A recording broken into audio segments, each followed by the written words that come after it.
the 19th PvP Live podcast. Can you believe it? 19 episodes. Like Danny was saying earlier, almost old enough to drink. Hello, everyone, and welcome to the 19th PvP Live podcast. I'm your host, Jason McCall, along with PvP Live staff members Eldakar and Aridin, and of course, very special guest today, Novoz. How the heck are you guys doing today? Oh, I think people have their mics muted. Everybody's muted. Yeah. Everyone's muted. Danny, how you doing today, bud? Awesome start. I'm doing great today. How about yourself? What's with the new background? Where are you at? What's with the new background? What an excellent question. Well, I'll tell you where I am. I am at the PvP Live headquarters right now in Dallas, Texas. We just opened up our offices, and here I am. I just got here last Sunday, so that's why the PvP Live podcast has been kind of postponed a bit. But we are getting ready for our very first Armageddon tournament, March 15th and 16th. And myself and the rest of us cannot be more excited about this. Eldakar, how about yourself? How you doing? I'm doing great. I'm really happy to be back here on the podcast. It feels like I haven't been on here forever. Yeah, I know. You couldn't make it last week. We had a really good one. We had Azale on with us announcing the teams for Armageddon coming up here. Novoz, thank you so much for joining us. This is the second time, I believe, second or third time you've been on our podcast. How you doing today? Pretty good. Yeah, I think it's the third time. It's been a while though, for sure. Yeah. But let's kind of jump in and talk a little bit about Armageddon. So we're basically, we're getting everything set up. We're actually building a set studio here. We have some super expensive professional equipment coming in actually tomorrow. So that's pretty much what I'm going to be doing all week, is getting all the cameras and the TriCaster and the broadcasting equipment set up. And this is all in preparation for March 15th and 16th, our 3v3 invitational online tournament. It's going to be amazing. Of course, March 14th. Yeah, March 14th, we're bringing back Friday Night Face-Off, and we're going to have a 4-team playoff for that final 8th seed. So when you guys are watching, make sure to tune in Friday. I can't tell you exactly who we're going to have, but we're going to have some special guests. I can tell you, we're actually going to have Swifty fly in, and he is going to be on set with us. And then I think we have some big things planned. There's also going to be some other guests stopping by, as well as some really cool interviews set up. And of course, this is all for a $10,000 prize pool. I want to go to Novoz first. Novoz is one of the team. He's a team captain of one of the teams in the Armageddon tournament. Novoz, just to begin with, what are your thoughts on this tournament? What's it mean for esports and WoW in general? I think it's pretty big in general. Like, you guys are setting it up in a studio and stuff. Like, it's pretty big news. I don't think there's been a tournament like this since MLG, I guess. Something that's at least semi. I was actually just watching Novoz's face while you were announcing all that stuff, and I saw his eyes open wide, like everything you said. I think a lot of that was news to him, actually. So yeah, it's yeah. Little bit. Novoz, kind of starting out, you're obviously going to be playing with the same team you played at BlizzCon. Why don't you go through your roster? Well, it's me, Thugonomics, and Danny Carey, and yeah, well, you want me to go through my comps and stuff, or? Yeah, I mean, what do you play? I mean, obviously, I'm sure most people know, but yeah, why don't you go through it a little bit? Well, we mainly play, our main classes are, I'm an Elemental Shaman, Thugonomics is a Destro Warlock, and Danny Carey's mains as a Monk, right? But at BlizzCon, we played with Thugonomics and the Warrior. We thought at that point in time, Warrior was a good choice for most of the comps, and for the most part, it was. Maybe we kind of regret playing Warrior against the God comp, which we lost to, but that's in the past now. But I mean, for this tournament, I'm not completely sure what we're going to be playing yet. Probably at least 2 of us are going to be on our main class. We'll see, but we're still feeling pretty good about it so far. Yeah. So why don't you go into who do you think? You obviously know all the teams that are going to be in it, who you're going to be playing against. Who do you, just to start out with, who do you think is going to be one of your toughest opponents in the whole tournament? This might come as a surprise, but I think Peekaboo, Nadagast, and Burb are going to be our hardest team to fight. And that's because, first of all, RLS is traditionally a very, very, very hard comp for us. And I have no idea how the gear will play out. Gear is changing every week; it's increasing. It's really hard to say by the time the tournament hits, with whatever gear level is at, how much that's going to benefit them. But I really think that rogues are going to be an amazing class this season, and RLS is probably going to be one of the best things that they can play. I'm pretty scared of rogues in general, and I think they're the only rogue team in the tournament. Besides Peekaboo's team, who else do you think? I mean, or is there anyone else you're kind of, concerned about going up against? Well, your first round match is against Jamili. It's against Zuni. Yeah. The god comp to that team, and they're I mean, we lost to Zuni at BlizzCon, right? So that's definitely something to be concerned about. In fact, I mean, we're definitely concerned about them, but the tournament in general is stacked with some serious players, right? There's no one that's really going to be. They don't stand out as exceptionally easy, not because they're bad, or exceptionally hard, not because they're bad, but because everyone else is so good as well, right? So it's hard for me to really say that they're going to be that much harder than anyone else, you know? Right. I mean, Novoz, anything else you're excited about coming up for Armageddon? I mean, like I said, this is kind of, this is a very large tournament since MLG left. This is hopefully going to be one of the largest tournaments you're going to see in WoW Arena Sports. So, what do you think this means really for the community? I mean, for the community, I think it's great. Like, we haven't had a really... Like, we've had Yaz Presents, and that was pretty well done for the most part. We haven't had a really, professionally done tournament in a very long time. And I think for a lot... If there's promise of future tournaments, it's going to motivate a lot of players. Like, we haven't had, U.S. tournaments in particular in a very long time. So I think it's going to motivate a lot of players. Well, you were one of the main people... You were really involved with the NAO tournaments that happened in Cataclysm, 2011 and 12. So, obviously, it means something more to you as far as... to the community, right? I mean, so what was kind of going through your head with getting that going? I mean, there had to be a reason for it, right? So pretty much our goal was to pretty much everyone was kind of down on the game at the time that that I tried to make NAO, and it really got a lot of people interested and involved. It definitely increased the amount of people that came back to the game and tried to play competitively. For the period of time that it was around for, and I'm hoping that Armageddon will do the same, right? If people know that there's cash tournaments that are going to be happening, more people are going to play the game, I assume. Yeah, so you kind of take that philosophy, I think, that you guys set out with, years ago with NAO, and apply that to what we're doing. And as Jason was explaining, all the equipment and stuff we're building a set. I mean, we're really trying to take this to the next level, so I think you guys are going to love it. Yeah, it's going to be a super big production. This isn't just an online tournament. We're actually going to have Azale and Vihel on set, and like I said, we actually have professional set builders building this set for us. And I honestly can't wait for you guys to see it. It's going to be something else. Eldakar, you haven't really gotten a chance to talk. What are you excited about for Armageddon? Like you guys have been saying, this tournament is going to have some of the highest production value that any WoW tournament has ever seen. And I really think it's going to be up there with the BlizzCon Grand Finals that we just saw last year. And I'm just really excited to see a really high-quality tournament that isn't BlizzCon. Right. I mean, to see something that's fan-made and fan-driven and see, the potential for maybe, a long-term series, more future tournaments. It's not just... this tournament that I'm excited about, it's the future for WoW and the future for esports. Like Novoz was talking about, this could bring people back to the game. This could inspire people that quit a while back to come back and try to get back into competing, or people that haven't really taken it seriously for a long time to start taking it seriously again, or for the first time. Right. Yeah, I mean, something we should point out, too, this is just the first of many tournaments. We're not building a set, and we didn't start offices just to run one tournament. This is the first of many, many tournaments. So, I mean, there's a lot to look forward to. Eldakar, you got to be pretty excited, too. You're going to be flying down to Texas here to be on set with us, right?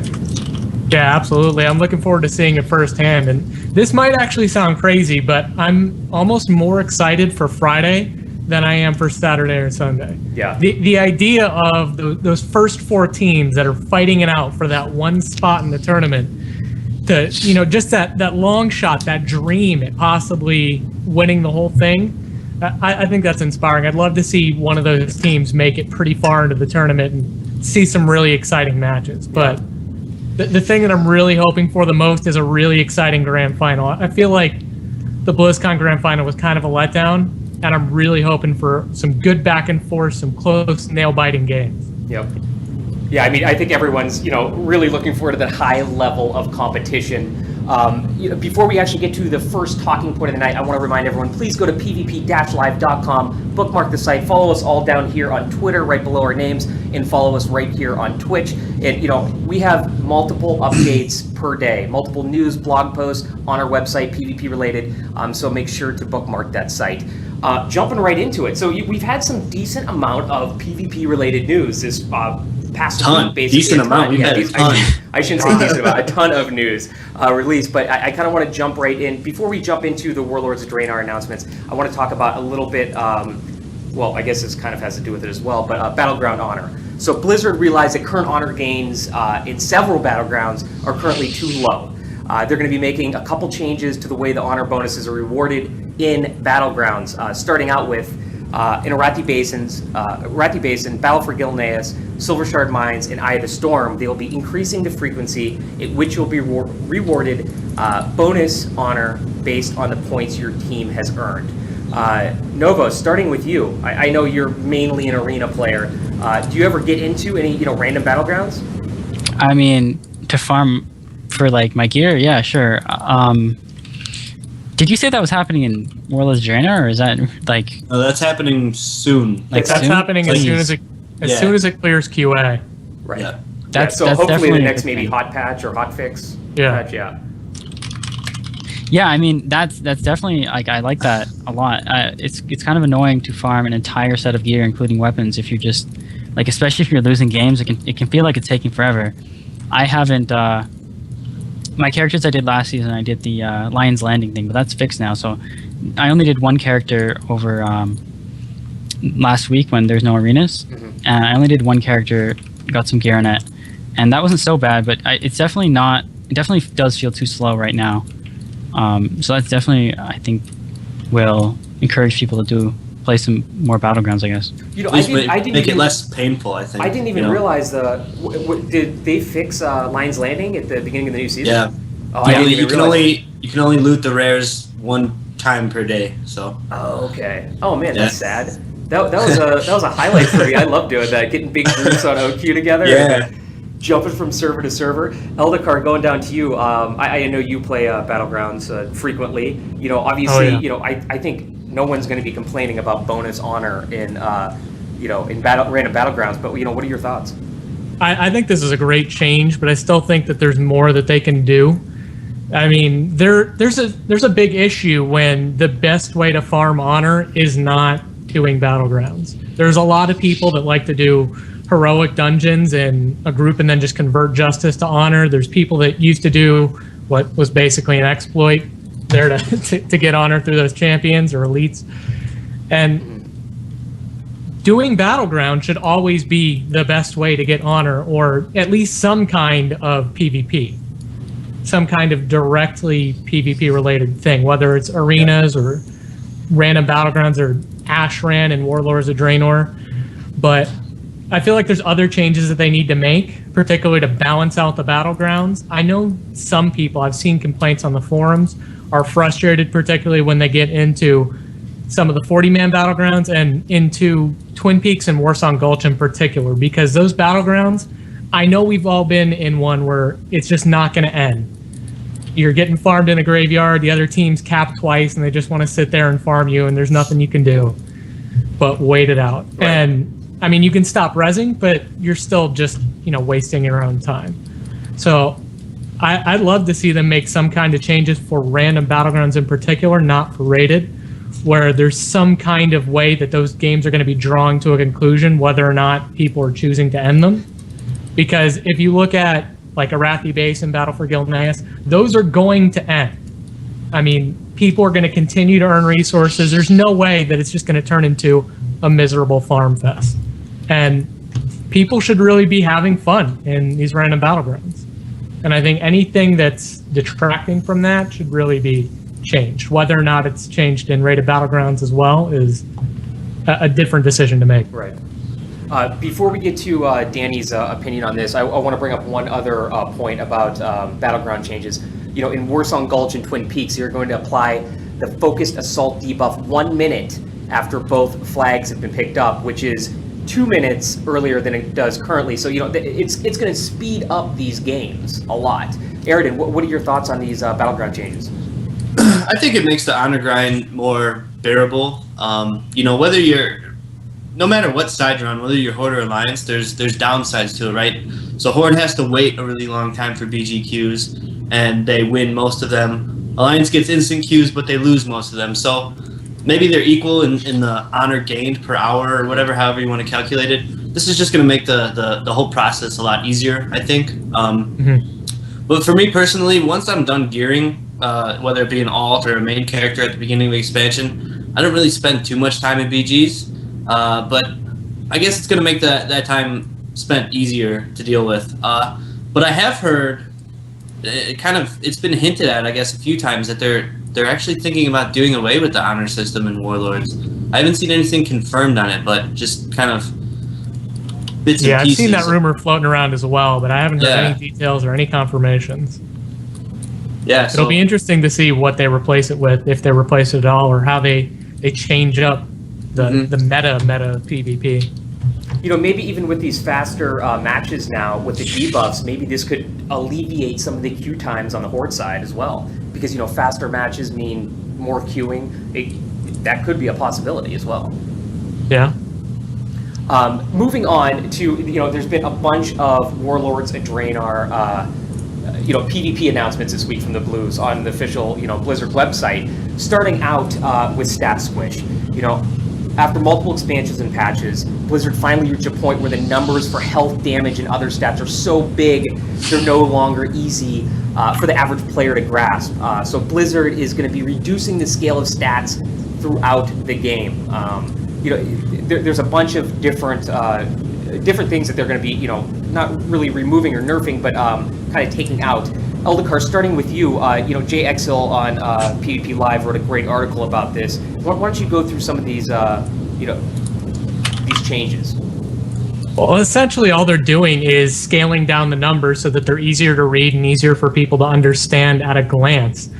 How strong you are relative to the monsters that you're fighting, how strong you are relative to other players. None of that is actually going to be changing. It's just going to be, the numbers are going to look smaller. So I don't know. It's really I more of a disagree presentation thing. I disagree with that a little bit. I kind of get this feeling that a lot of the numbers and damage and healing, all that balance is really being tuned around player versus player. It really comes off that way. I completely agree with that, but I don't think that's a result of the stat squish. I feel like that's a completely separate thing. True, maybe. Yeah, I want to point out too, Blizzard said, this isn't a nerf. You're still going to be as powerful as you ever were, but the numbers you'll see will be a little bit easier to understand. Novoz, what do you think about this? Does this mean anything to you? Oh yeah, I think it's like an excellent change. It's I wish they would have done it for this expansion. At one point they said they were going to do it for Mob, but they didn't do that. But so I know a lot of the other top players want this to happen. Some of them were even disappointed. Like the estimates are like, what is it? We should end up around what it was like in Wrath of the Lich King, I think. I don't actually know for sure, but a lot of them are really... It's hard to tell. There's been some videos leaked from the global press tour, and it kind of looks like, I don't know, maybe like Wrath health pools with like almost BC damage. It's a little funny right now. It's hard to tell, but everything was like level 90 or 91, so... Yeah, I know a lot of people were hoping for like vanilla numbers, which is... I mean, there's got to be some room for scaling. So it's definitely a good thing, because even as a top player, right? Like, you'd assume that, I don't know if someone says you can get 500 haste. I don't even know what that does for my character per se. Like, I don't know how much % 500 haste is. I don't really keep up with all that. Like, you can't. It's really easy when it's really a small number. Like, hey, you're gaining 50 intellect versus 20 intellect. I don't know. When there's smaller numbers, it's definitely easier to understand, even for the top players, I think.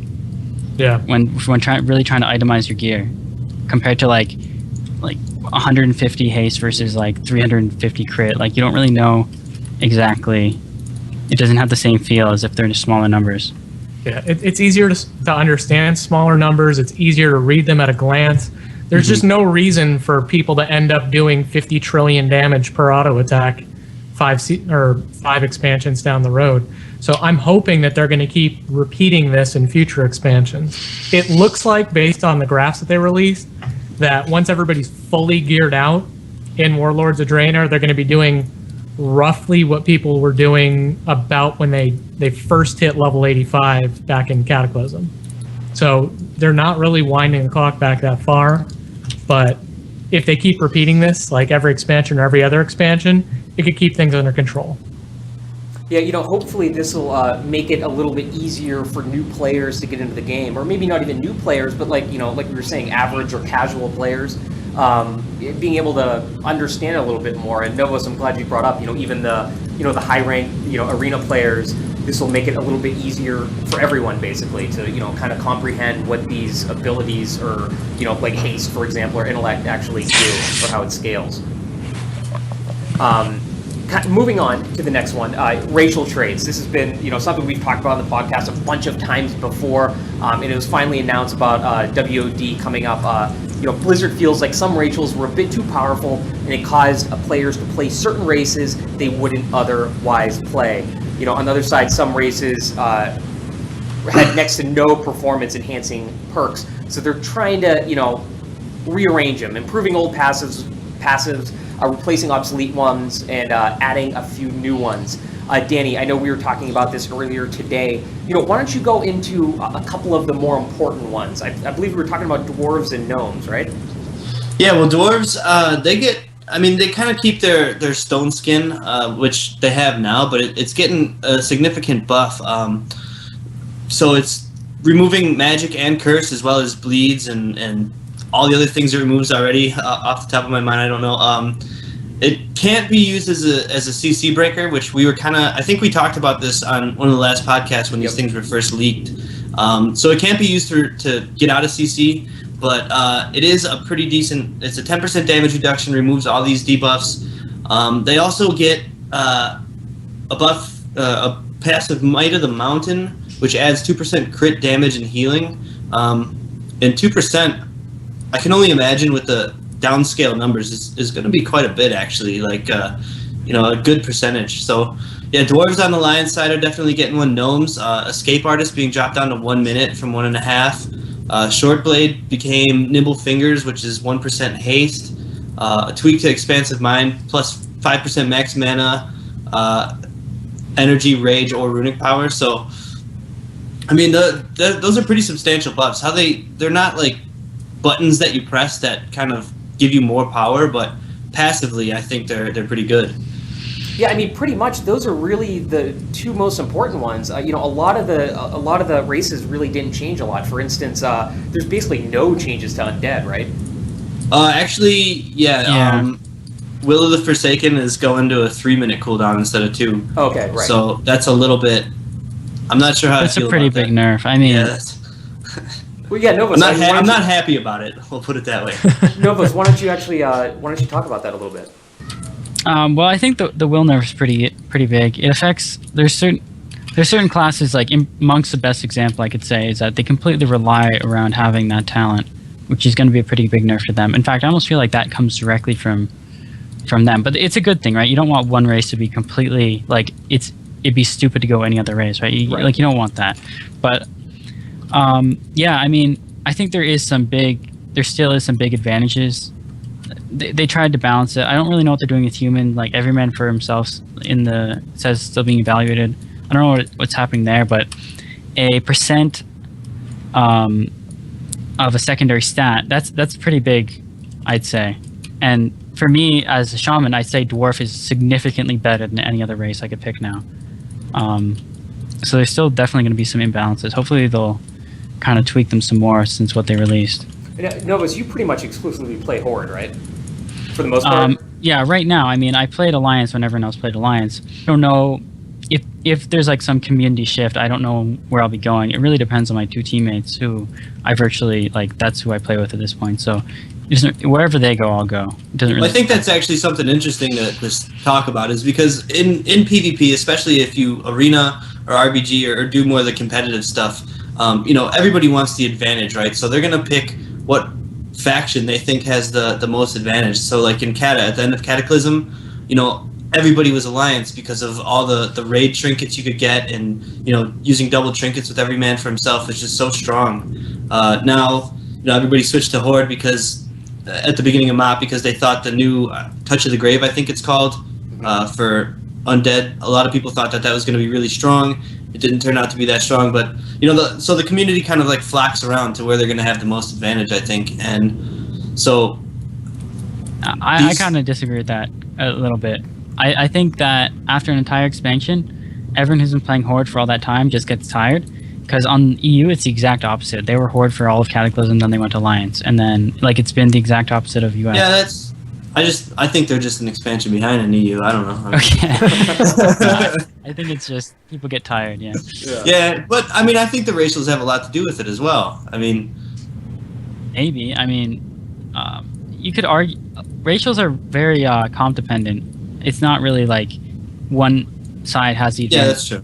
It's more about what comp you're playing. So, Eldikar, going down to you, dwarves and gnomes, it changes, and even undead. What are your thoughts?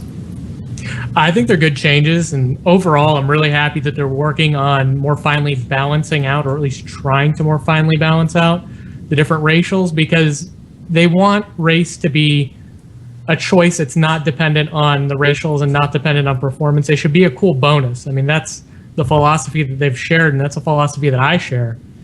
Because if you feel forced into playing a certain race, that kind of sucks, right. Honestly. I expect to see a lot of testing and a lot of changes to these racials during the beta. I really think of all the things that are not set in stone, this is really not set in stone. Right. I would not be surprised to see complete reworks or, just pull and replace for some of these things during beta testing. Oh, what do you think of?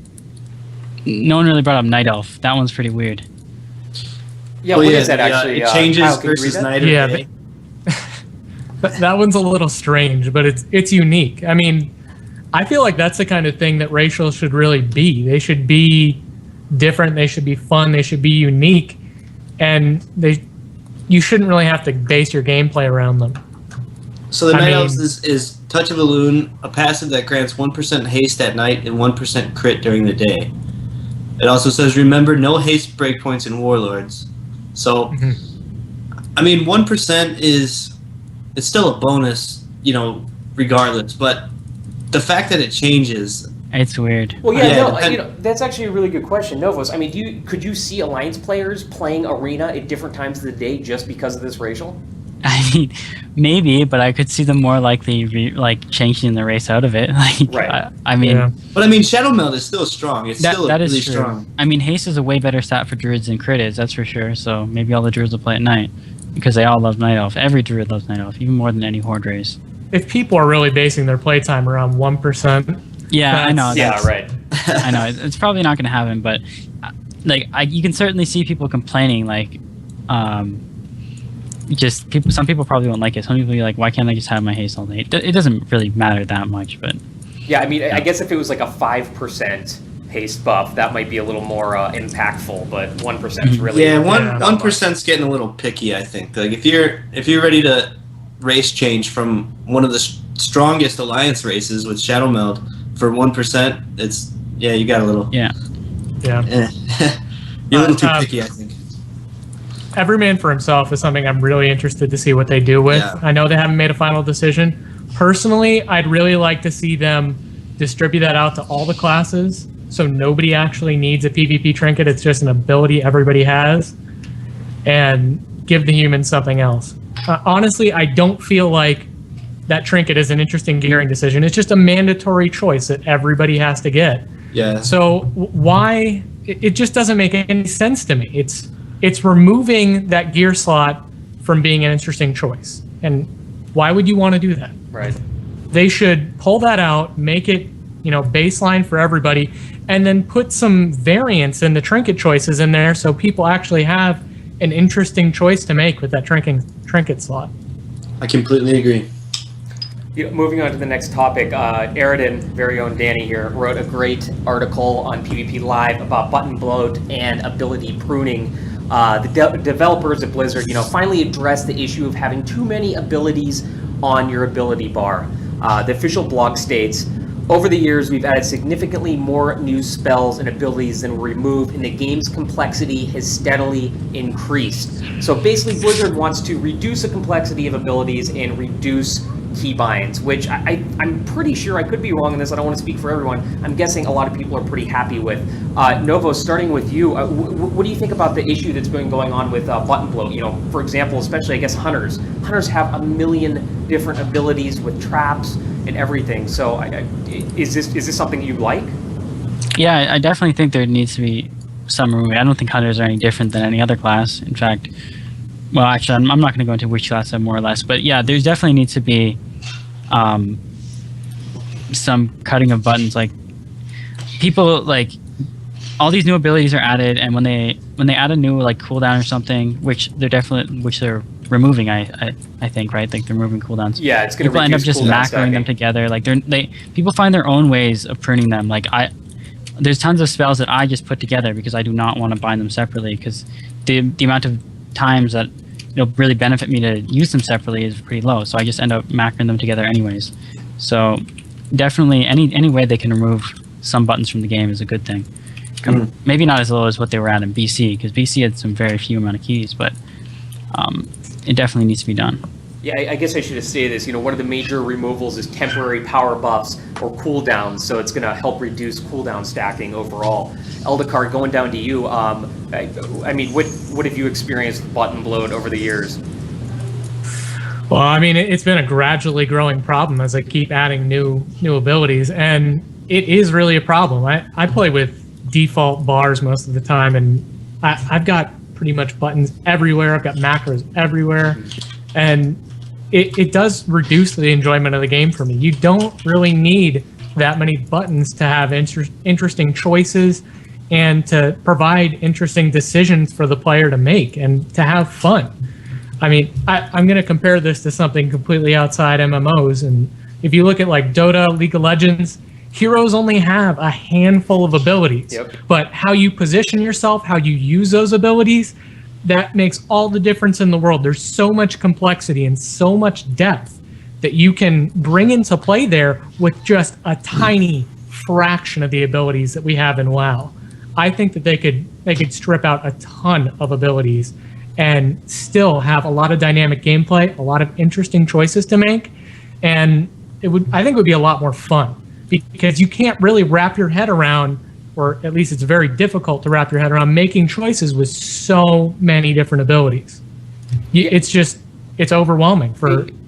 Oh, I'm sorry. It's really interesting ahead, that you brought up, MOBAs, League of Legends, for example. I mean, what do you have? You have 4 main abilities, right? And that's about it. 4 or 5, I guess. Yeah. So I mean, that's really interesting. The amount that you can do with positioning, like you said, and still make it a really complex game.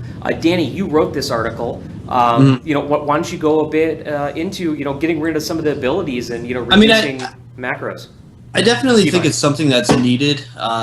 Macros is, I think, a whole different thing. I meant keybinds, I'm sorry.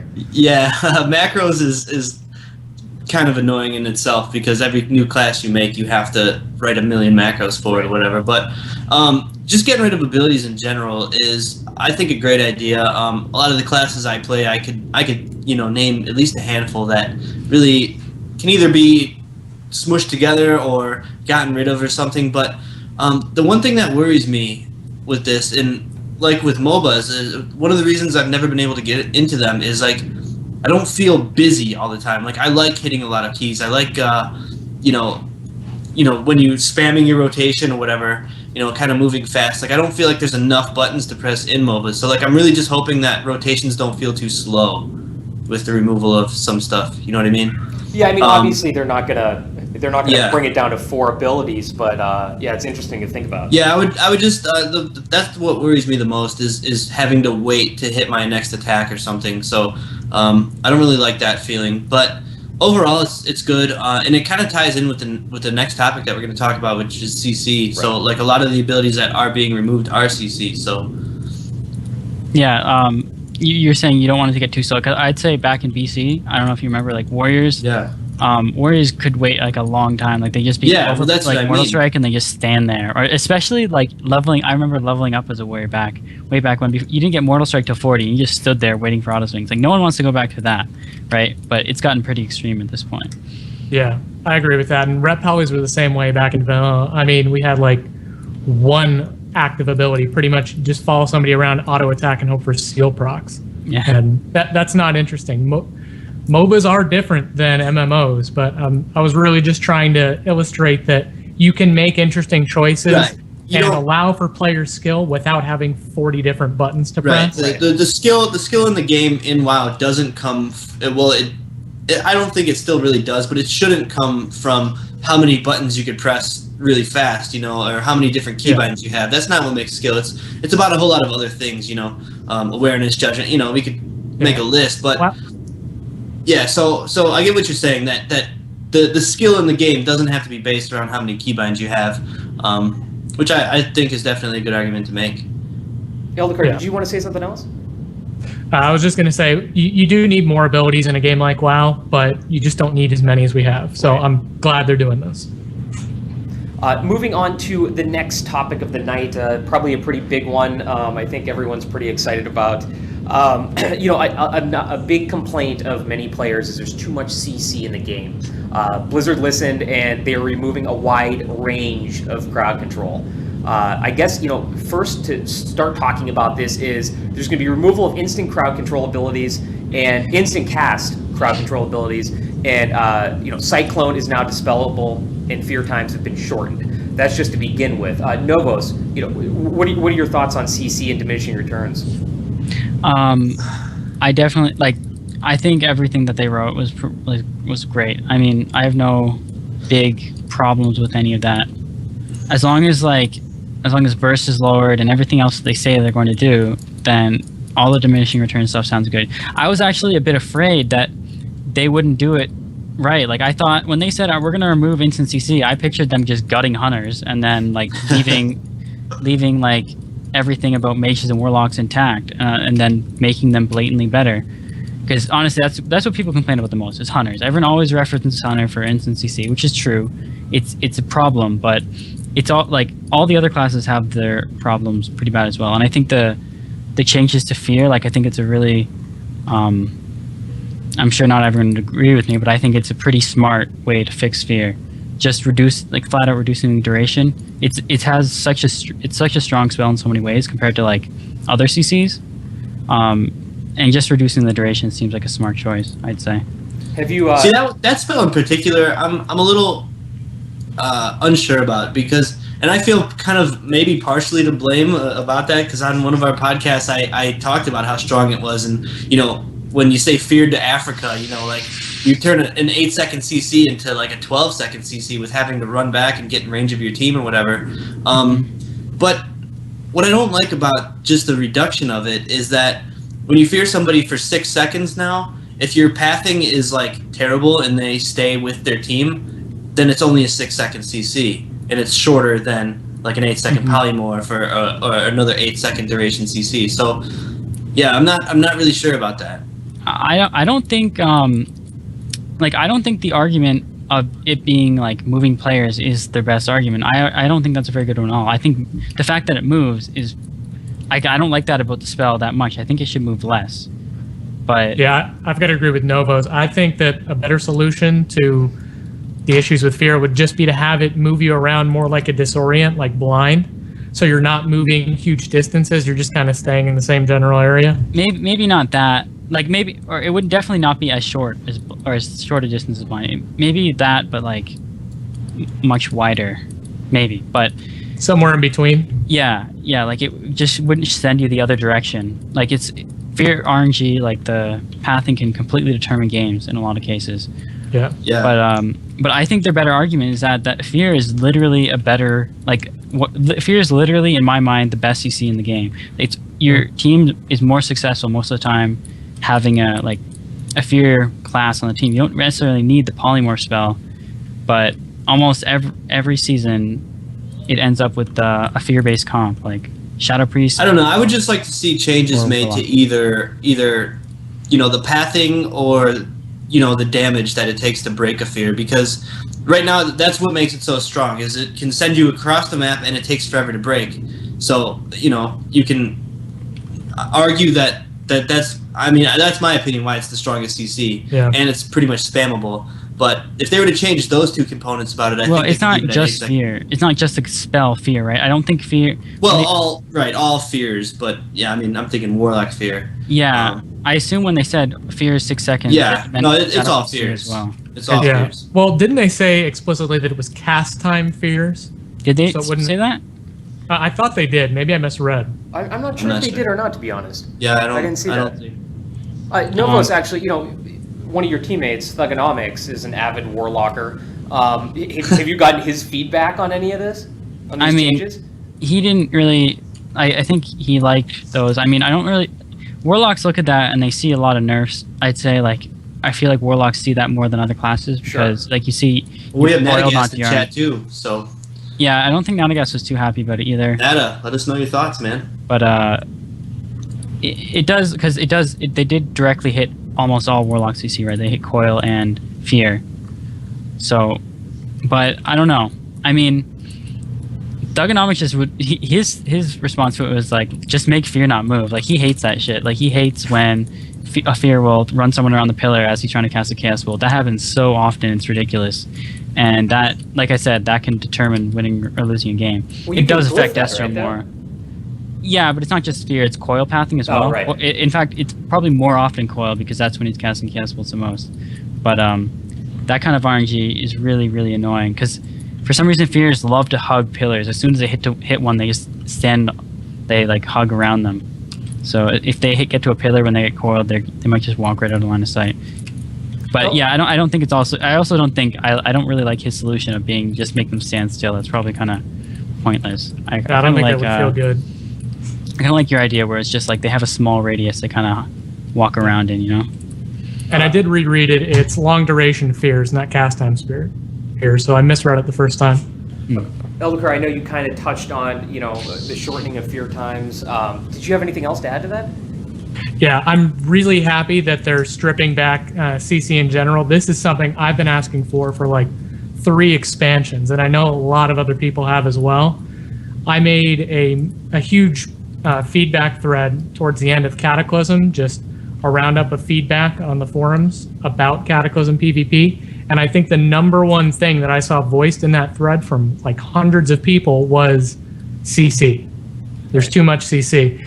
And it's something I've always had an issue with because the way I look at it, the longer people are CC'd, the more time people are spending in CCs in any kind of PvP match, the less their skill has an opportunity to affect the outcome of the match. If they're just running around as a sheep, what factors does their skill play? Right. Obviously, there's skill in avoiding CC and making sure you land it and positioning and everything else. So it's good to have some of it in the game. There was just too much. So I'm really, really happy they're making these changes. Aaron, did you have something to add? I was just going to say, for anybody that's looking at the CC changes as a direct nerf, they're changing a lot about the game in general, whether it's damage, whether it's healing, the amount of CC, and they're doing it to all classes. So I don't really think it's anything to worry about right now until we can actually get in and play and see how it feels. So I don't think they really targeted anybody to directly nerf. And I did want to say something that I've seen a lot of feedback on about spell lock, counterspell, silencing shot, all those things. They're having the silence removed from them, so there's no more blanket silences in the game unless you're a Shadow Priest with the spell silence or a DK with Strangulate. I'm pretty sure those are the only ones, but I think it's a great change. It makes it so that you can't just toss out another instant CC to get the kill. You have to actually land the interrupt.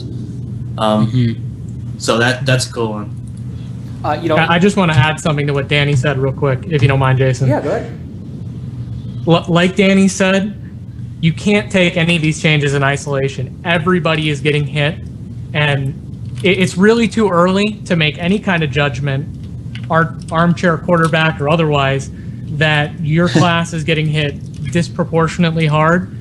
Everybody should really just, withhold judgment until we can get onto the beta or, later on the PTR and test these things. And I really encourage people to do that.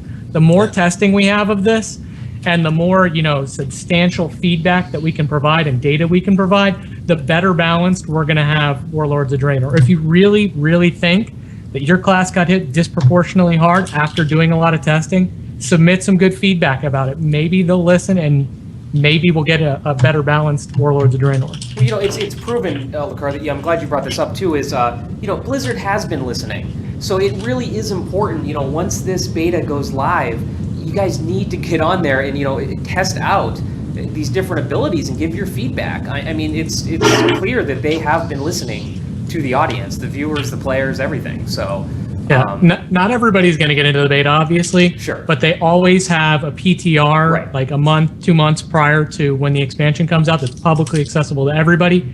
You guys can get on there and test. Right. And I really encourage you to do so. One other thing with CC and diminishing returns, they're removing all disarm abilities. Armageddon, what do you think this means for the game?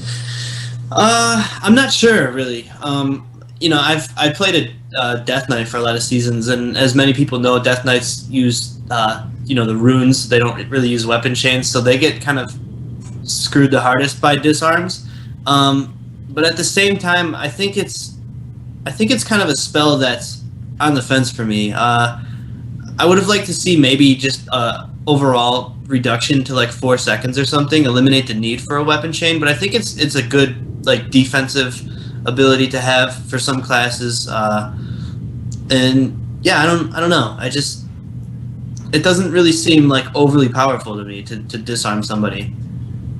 So you think they could have left it in and been fine? Yeah, I think they could have left it in and maybe adjusted the duration of it some, but getting rid of it just feels, I don't know. It's kind of one of those things that I don't think needs to be gotten rid of. It doesn't seem like disarm was on the top of anyone's complaining list, right? Yeah, I mean CC for sure, but it's disarm. It's kind of odd that they just decided to kind of get rid of it completely. Novoz, what are your thoughts on them removing disarm? I think it was just an easy target. Like they just went to the fucking drawing board and said, "What are we cutting?" And someone's just like, "Well, let's get rid of it." Yeah, it's also like it's not high on anyone's complaint list, but it's also not high on anyone's like complaint list to get removed. Like there's probably not going to be a big uproar about it. Like I don't either way. That's what I mean. It's on the fence. Like it doesn't feel like it needed to be removed, but it also doesn't feel like it's a big deal that it's being removed. Yeah, so. I mean, there is some small plays that people make. Like you can disarm a hunter. So I'm pretty sure you can disarm and he can't trap. Like there's little things like that where healers can, or I know my monk healer has done that plenty of times before he gets scattered or something. I don't know. But it's not that big of a deal. I think no one's when you could disarm gonna miss it. That was cool. Yeah. Yeah, no one's gonna miss it too much. I'm not too worried about that. Some people might have some hard feelings about it, but I don't even play melee, so I can't even give you a really good answer on that. Yeah, it doesn't really seem like people are going to be fighting this, fighting Blizzard, complaining about. I mean, there's so many other things that people can complain about. This is probably one of them. Eldakar, how about yourself? What do you think about them removing disarm? I think it was a good thing to remove. I mean, I don't particularly have any huge issues with it. It's just they had to cut some stuff, and like you guys were saying, it's an easy target, and stuff has to get removed. So even if it had some value, it was an easy thing to remove. And really, it's something that disproportionately affects certain classes and specs.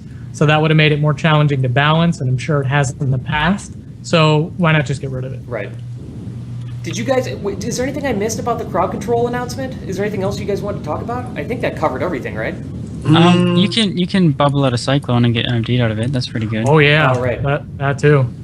I'm honestly really excited to see if they're going to let people cap while they're cyclone now, because historically you haven't been able to do that in Like Warsong cap Gulch or Twin flags? Peaks. Yeah, Yeah. like cap flags. And I don't know how What do you mean? exactly they're going to change this. How on would the you back do that? end. Well, a lot of times the strategy in like RBGs, especially with Twin Peaks or Warsong Gulch, is if your team drops the flag, you have a druid at the enemy base to cyclone the flag carrier so that he can't cap it and you can pick it up again. Oh, okay, I see what you're saying. Yeah. So I don't know if the technical changes that they're going to make to the spell to make it dispellable are going to lead to people being able to cap while they're cycloned. Personally, I'd like to see that happen because I've never really liked that gameplay. I don't think it feels good, and I don't like the idea of essentially, stealing the flag away from somebody that's rightfully capped it. So Gladiator Super Tease in chat says they really need to crack down on CC. They need to remove instant abilities and the NS abilities. That's actually something they're doing. They're removing the ability to NS, Hex, Cyclone, Palm Polymorph, all that stuff's getting rid of. So That's pretty. People probably genuinely agree with that change. Yeah. Those things got out of hand. I mean, I'm not gonna seeing my NS Hex go, but it's whatever. For the greater good of the game, I don't mind.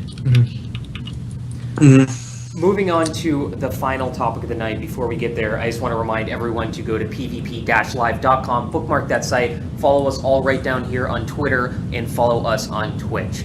The last topic of the night, I kind of want to talk about the new season expectations, and me and Novoz were talking earlier today, and he brought up the fact that, the gearing in the first few weeks of any new season is pretty rough. It's not fun for a lot of players. Novoz, you brought this up. Why don't you go into a little detail and your thoughts on that? Well, I know a lot of players are not happy about it right now. I'm sure you guys have watched other streams, Sure. Venriki in particular watching. He does not like that. Everything feels like it does not die. I mean, everyone knows that as gear increases, that'll fix, but it's just the first couple weeks become really painful for some people, and in particular some classes.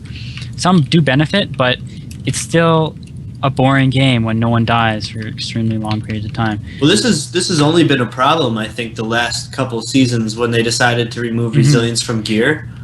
Last season it wasn't nearly as bad though. I'd say primarily because since stats were lower, healers actually ran out of mana in a certain period of time. Games were still long.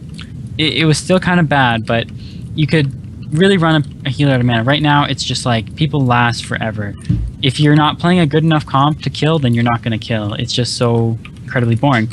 And it makes people say, hey, I'm just going to come back in 2 weeks when we have weapons, which isn't good. Some people, I think people were hoping that they would maybe, do a scaling, as people get their gear, Brazil also increases.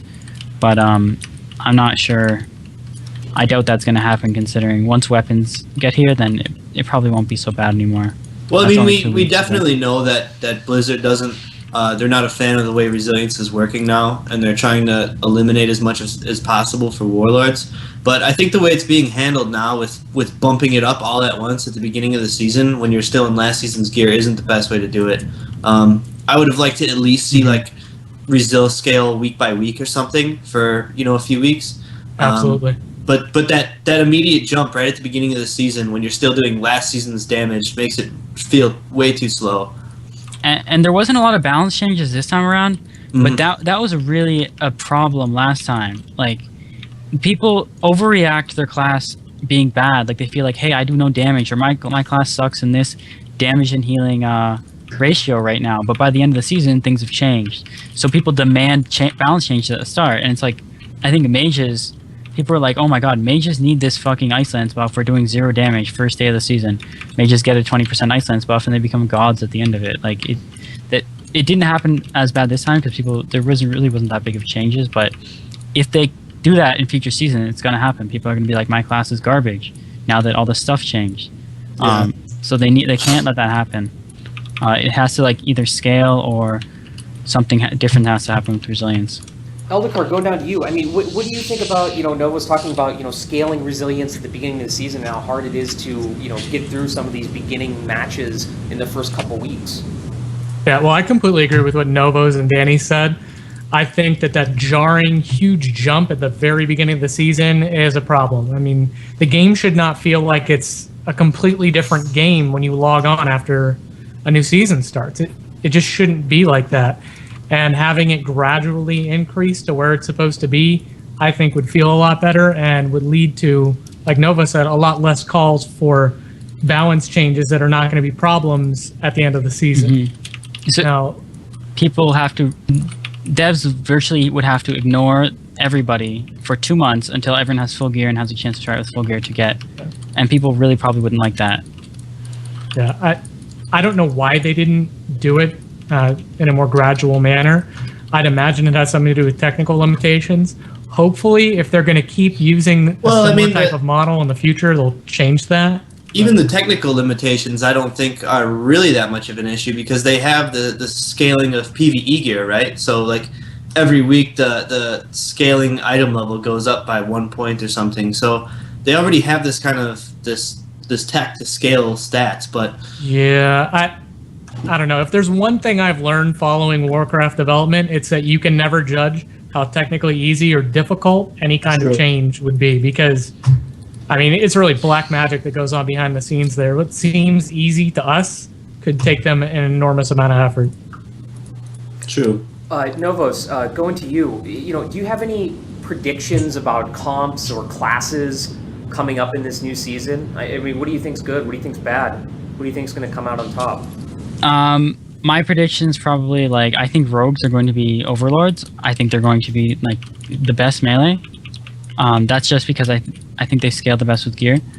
Obviously, again, like this is predictions. No one hold me to like something big for this, but I'm trying to kind of get through this quickly. People are going to be suing you we don't got a lot of time at the here, end of the season. But yeah, I'd say rogues great. Warrior's not so good because Warrior kind of scaled poorly last season too. I'm indecisive on a few of the casters. Like Shadow Priest seem like they could be really good, but they might die too easy. It's really a tough call for a lot of them. I think Destro Locks are going to be good, and I have a feeling Affliction Locks aren't going to be as good. But again, I don't know about that. Why do you think? What's the big game changer on that? What, for Destro and Affliction? Yes. Okay, Destro scales really, really well with their stats. They benefit from all three of their off stats. Not all classes do that. Some classes like have that third stat that really just don't get as much value out of. Like an Ellie Shaman doesn't need crit nearly as much as it needs haste. But Destrolock gains very substantially from all three stats. And Affliction is more like last season. They were really good at the start. I'd say right now they're not that great. And they were really good at the start is because consecutively they could do more like good damage per second versus the healing per second, which ran people at the start of the season, right? And then by the end of it, their damage per second versus healing per second of healers was still pretty good. But this season, I think healers have more healing, and even by the end of it, their HPS versus DPS isn't going to be as high. I don't know. I could be wrong though. With that one's one I'm not really too sure about, but I have this feeling that Affliction Locks aren't going to be as good because healers are stronger this season. That's pretty much. Novoz, what about specific comps? Any predictions, or I mean, what are you liking right now? That's real hard to say. I'm hoping that Ellie Destro will be good because that's my comp, but Sure. I have no idea. It feels pretty good for first week. Last season it was like way bad for the first week, and I'm pretty impressed with how we can kill people in the first week despite not having gear. So I'm hoping that'll be good, but I don't know.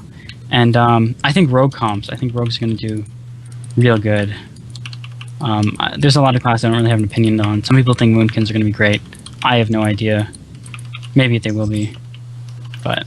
Eldakar, going down to you. Any thoughts on comp predictions or class predictions for this new season starting up? I'm going to refrain from making any predictions. I think Novoz is really the expert here. Right. he's pretty much the only one that can talk. Maybe Aridin, do you have anything to add on that? I mean, I definitely agree with rogues. I think any class that kind of double dips from their main stat, like agility classes or intellect classes, that also really value crit, are going to be good because just the stats this season from gear are going to be so high. Mm-hmm. So it's just something to keep an eye out. As far as Warlocks, I kind of disagree a little bit that they might not be so good because I don't know. They're just the stats are so high, like the mastery and the haste and everything. I don't know. We'll have to see. Yeah, maybe it's just wishful thinking for me because there's a lot of affliction locks in the tournament. I don't know. Yeah, I don't know. Yeah, it's tough to say, really. I couldn't have predicted how last season turned out at the end. Yeah, And yeah. I'm not going to try to predict this one either, so... Mages is something people all question too. I'm pretty undecided on mages. They could definitely be really, really good. There's no doubt. There's no question with that, considering how good they were last season. My only thing to think maybe they won't be is that I don't think Mage Mastery or Mage Crit are very good stats. So that's a lot of stat value wasted. They're not exactly like as good as like other classes off stats would be per se. So I don't know. Yeah, it's going to be, it's going to be interesting to see how this all turns out, and, kind of wrapping this all up. It's going to be interesting to see how Armageddon turns out, right? I mean, we're going to have a good idea of comps and classes March 15th and 16th at Armageddon. So it's going to be really cool. In closing, again, March 15th and 16th, we're running a 3v3 invitational online tournament, and on the 14th, 4 teams will be playing for that final and 8th seed, $10,000 prize pool. Make sure to tune in on March 14th because we're going to have some super special guests actually flying in, calling in. It's going to be super exciting. As I do always, any last minute shout outs from anyone? Novoz, starting with you. I guess just shout out to my team, Thugonomics and Danny Carey. Yeah, I'm excited to see you guys play in the tournament for sure. Eldakar, how about yourself? Any last minute shout outs? I want to give a shout out first of all to Novoz. Thanks for being on here, man. Yeah, no And problem.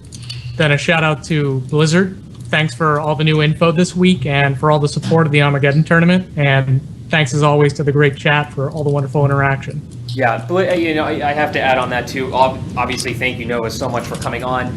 And Blizzard has been supporting us so much with this tournament coming up, and I think you guys are going to be pretty excited about it. Aridin, any last minute shout outs before we go? I hate going last because it's always, echoing what everybody else said before, but thanks to Novoz for coming on. Thank you to the chat. Thanks to Rookie. He kind of bombed us a little bit there at the beginning, sent us over a bunch of viewers. So what's up, all you Rookie stream guys? Thanks for coming over. And yeah, thanks Blizzard. Thanks to you guys. Thanks for another week of a podcast. Yeah. 19. Yeah, thank you, everyone. Thank you to the chat. Thank you to Eldakar, Aridin, and Novoz, of course. And just one more reminder, please go to pvp-live.com, bookmark the site, follow us all down here on Twitter, and follow us on Twitch. We'll be back next Sunday for number 20. Thanks, guys. Until next time. Later.